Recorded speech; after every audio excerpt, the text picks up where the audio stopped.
Welcome back, everyone. It is Sunday, March 16th, and the NBA and my best plays are on the way. If you are new, my name is Austin from Calling Our Shot. Thank you for tuning in. Today, we are joined by a special guest, and it's your guys' favorite one. You know it's out, baby. The broom is here. A 3-0 sweep on Saturday. Boom, bam, bop. We got it done. A 3-0. Let's do a victory lap and then get on into today's picks. We had Malik Beasley's over in points. Got a little lucky there. Cade gets ejected. Malik comes through in the fourth quarter. Halliburton, 8+ assists, and Turner, 2+ threes. That probably should have cashed in the first half, but Turner sucked. He shot 2 for 10 from 3, but he comes through. And then Quentin Post, chef's kiss of an under 9.5 points. He scores 5. We have moved our under record to 79-34, basically 70%. Great hit rate. Hopefully, we can continue smacking some unders for you guys as we go forward. If you are new, do me a favor, go down below, like and subscribe. I appreciate you guys for tuning in. Now, if that was not good enough, we also gave out an underdog entry and it smacked as well. Turned $20 into 95. All those winners are on the screen. Sweaty with Mr. Giannis lower points. He ends on the hook for us. We took that alt line, and he probably shouldn't have cashed the alt line under, but we certainly will take it. We'll have another underdog entry at the end of this video. A reminder, Underdog Fantasy, if you sign up using my code COS, you'll get a deposit match up to $1,000, and you'll get a free square. Today's is also Shai Gilgeous-Alexander. If he doesn't play because he's on a back-to-back, they'll hit you with another one. So don't worry, even if he does not play, you'll get a free pick, or they might even just grade it as a winner regardless. So sign up using my code COS or the link down below in the description. Now, I'm going to be honest with you guys. The slate's not great today. I get it. We got a lot of games. How many games? Let me count them up. 1, 2, 3, 4, 8 games. I don't like a lot of these games. We'll maybe touch on some more picks and games that I really looked at, and maybe some picks that I liked. We'll also have an underdog entry at the end of the video, including some leans I had. But I actually only have one pick today. One official pick. It's actually an over. It's the guy I threw on the thumbnail. Luka Doncic, over 31.5 points, -115 on DraftKings at 1-unit play. You guys know I don't like taking a lot of high lines like this. 31.5, pretty dang steep. And we've had a great track record on unders. But just because we've done well on unders this year does not mean I'm just going to come out here and just start forcing a ton of unders on the board. We've been really selective in those. And I've been selective in the overs too. But I really don't love this slate tonight, but Luka is my favorite play of the day. He starts at 3:30 p.m. So hopefully if you're watching this, Luka's showing out for us. If you're watching a little bit late, I really like Luka tonight, though, as him and the Lakers play host to the Phoenix Suns. Now, for starters, this game comes in with a 230 total, so you're expecting some fast-paced action. And we know Luka has had some great usage recently, but I also really like the beef he has with Devin Booker. If you know, you know. Him and Booker don't get along, and he has taken that to the hardwood and taken advantage of these matchups in the past. In fact, if you go and look at Luka's last 9 games versus Phoenix, you will see he is over this line in 7 of 9, and I included one game where he played 3 minutes. So really over in 7 of his last 8. He's only missed to score 30 points. He has just torched his team. 30 points earlier this year, misses by 2, whatever. 40, 41, 34, 50, 34, 33, 35. He has torched Devin Booker and the Suns. Now, you could argue some of these games are against the Suns with different rosters, and I get that. I have no idea what they're going to play defensively against Luka, but what they've done to other guys in high usage guards, they typically let those guys get whatever they want and try to limit the other options. And when they didn't, they let Jokic get a 30-20-20 game. So we see Luka, and we'll again go back to PropsMadness. A reminder, PropsMadness, best research tool out there. Use code COS, 25% off your purchase. Luka, I know the hit rate's not going to be great, but if you look at more specifically, we just, get rid of those games. Let's just look at the last 4 games. We see he's over 3 of 4. 32 points. This game was with LeBron James, 9 of 23. This game against the Celtics, again, with LeBron James, 34 points, 37 minutes. He gets the job done, shoots decently well. This game, the field goal attempts were there, 26 shots without LeBron, but he shoots 31%. And then the most recent game against the Bucks, 45 points, only plays 36 minutes due to a blowout. But again, 14 of 27. The shots were falling there. You look at how he scores his points. We're looking at a guy, pick and roll ball handler. We know Luka gets a lot of screens coming his way. And this is a spot where the Suns have really struggled there. Free throws, they haven't been great as well there as well. And isolation, they're a good defense, if you will. But I think it's probably mostly because they're giving up tons of points this way. So I see Luka as being a guy, and they're pretty good against spot-up shooters. So I see Luka, you see, pretty bad above the break threes where we know Luka can do his damage. I think this is a spot where he continues to see insanely high usage. I mean, in these 2 games without LeBron, 26 and 27 shots. I love Reeves, but Reeves is not, a high volume type guy. He's not Kyrie Irving. And at the end of the day, Luka's playing close to 40 minutes in these games. He didn't play on a back-to-back in their last game. They do play again tomorrow. But again, playing the Suns against Booker, I'll bite. I'll bite at the line. I know it's high. It's insane. I don't think it's high enough. And I didn't even pull up. Some books have his lines at the 33.5. Now, I don't know if I'm buying it there, but at 31, 32.5, I'm all in. I mean, 31.5 still here on DraftKings and FanDuel. I got to take a shot here on Luka. If it doesn't hit, whatever, I'll take my loss there. But for one unit, Luka and a max volume, great spot.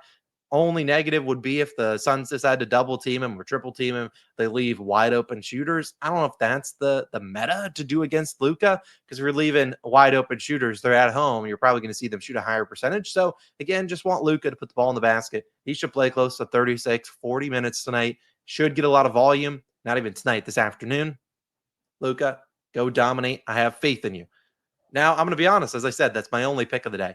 I might sound soft, but I just don't love the slate. I'll talk about two plays I really looked at, and honestly, I have a write-up for them, but I just didn't have a great feeling about him. And there's a reason I'm posting this video later than normal, because I spent a lot of time trying to dig through this slate.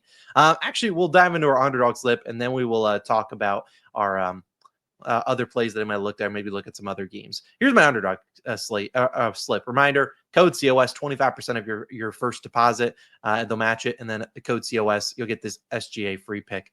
Here's my slip. We have Luka in there for 30 plus points. Mark it in lower, 17.5 points. Love that one. I don't know what the hell the Jazz are doing, but it's a bad matchup for him on the road. He could easily see limited minutes. And the Timberwolves have a lot of good defenders they can throw out on him. They're a good spot up defense. Good luck, Mr. Marketing.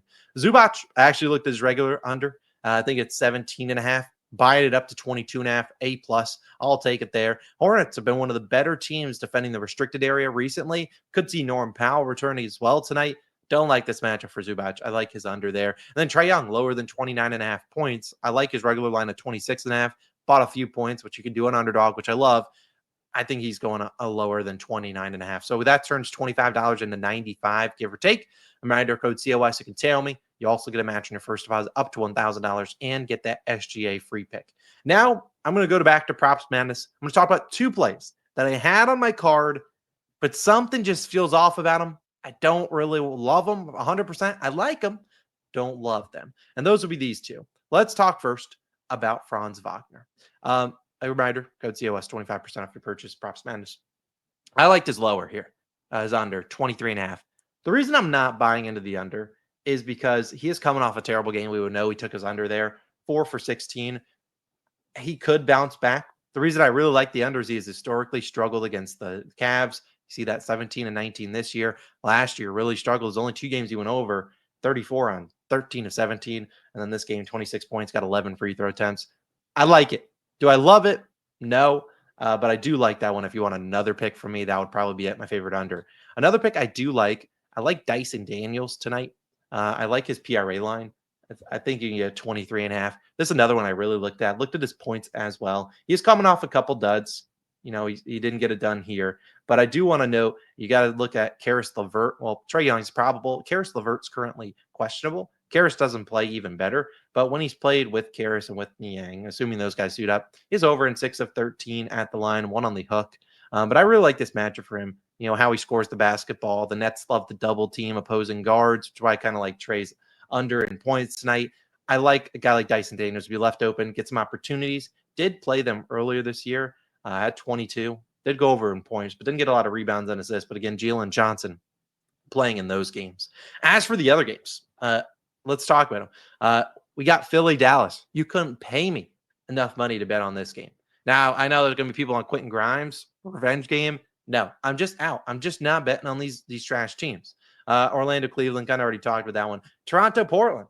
Toronto's a team I refuse to bet on. Your life's better when you don't bet on the Raptors. Trust me. Blazers got some guys in the injury report. Ultimately, just not a team I'm running out to back. Klingon's in a great matchup, but he can't keep his hands to himself, so I'm out there. Atlanta, Brooklyn. I'm not betting on Brooklyn's side. Atlanta, we already talked about them on Dyson Daniels. Charlotte, double-digit spread here. You could maybe go back to Bridges. He's been really good recently, but I know the moment I back Bridges, I'm getting this from him. 9 points. I'm 2 of 11 shooting. So I just don't want to get there with him. And plus, you got Norm Powell potentially returning for the Clippers. Hard to really gauge there. I like Zubac's under with or without Powell. Like it. I would have probably taken it if I had known if Powell was starting, but if Powell somehow doesn't play, that line's going to go up. You get terrible CLV. Utah, Minnesota. I looked at Julius Randle under in points. I couldn't get there. Jaden McDaniels has a high line. But again, this is a great matchup for him and how he scores, spot up shooting and stuff like that. I don't want to bet on the Jazz unless it's an under. And then the final game, OKC Milwaukee. I don't know who the hell's playing for them. Could Shea sit today? Yeah. Could Chet play or not play? Hartenstein play or not play? Lou Dort's probably out. Maybe you got the Bucks on a back-to-back. A lot of different question marks here. So at the end of the day, I don't have a lot of confidence in this slate. Hence, why my only pick is Luka Doncic over in points. I'll go 1-0 or 0-1, and I will move on with my life and enjoy the rest of my Sunday. Sweat out this pick while Luka plays at 3:30. Get the rest of my evening to myself, and we'll go from there. So hopefully me going through the whole slate, you can see why I just don't have a ton of confidence there. I could have forced picks with Dyson Daniels, PRA's over, or Franz Wagner's under in points. At the end of the day, I'd rather not force plays for you guys. So I'll stick with my one play. If we go 1-0, moved in 8-1 run, cool. If we go 0-1, I can honestly live with that knowing I avoided a slate that I just don't think is great for matchup wise. So either way, favorite pick, Luka Doncic over in points. Love it. Let's hope he smacks today. Of course, if you want to tail my Underdog slip, this is the one that I'm rolling with. Again, I love Underdog because not only they help you guys out, give you $1,000 deposit match, they'll give you a free pick, but also they give you the ability to take alt lines, which is not really something you get on like a PrizePicks, a sleeper, or an Underdog, or even better. They don't give you the ability to take, the alt lines, which I love to do, especially for unders. Now, those other daily fantasy apps will let you do alt lines in terms of, with a 20 plus, 25 plus. They won't give you the ability to take a Zubac at 22.5, lower, Trae Young at 29.5, which is why I really like Underdog Fantasy. Been one of my partners for, I don't know how long, 3 years. Really great app there. So again, take advantage of that. Booker, you're getting cooked tonight, brother. Luka Doncic over in points. Let's go 1-0 today, and I'll see you guys back tomorrow for a Monday slate that will be a lot better than today's slate. Either way, have a great Sunday. Have a great rest of your weekend. I'll see you guys back again in the next one. Peace.